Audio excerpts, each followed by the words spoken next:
Okay ra soryan ang kabahin sa relasyon. Unsang relasyon? Unsang relasyon?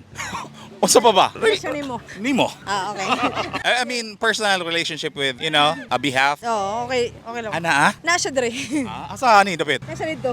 Pila na po katuig? 1 year and plus. I-check gud niya namin siya. 1 year and plus. Pila man ang plus? 1 year and 3 months. Mag 1 year and 4 months. Oh. Ako nag-correct kay basin kung palayas ko ba. Live-in na mo? Wala may nag-live-in pero ako siyang i-live-in unta niya. Di man siya masugot good. Ang kaninga mong trabaho manggod kay kanang mag-live-in me niya may ibuwag sad biba. Tungod sa trabaho. Nganong naabot og 1 year? Almost 1 year and 4 months? No, check to. Ngano? Oh, gwapo man ko.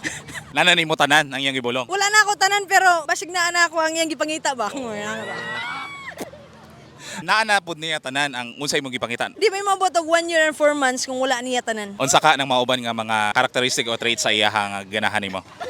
Di naman ko makwenta kay walay kwenta para biyaan siya. Mga butang nga dili ganahan nimo pero ganahan ra gyapon nimo kabahin niya. Wala ko'y dili ganahan niya Okay kay naman siya sa tubangan nimo. di sad, wala ko'y dili ganahan niya kay di ko ganahan na biyaan siya.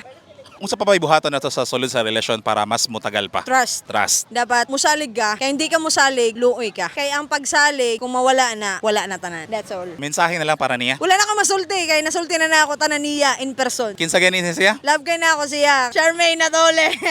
Oy, shoutout ako. Super Kaloy. Shoutout ako sa mga kakauman ako sa trabaho sa First Ball 4. Basig pwede na may pakita na sila. Oh, ingari, oh, ingari.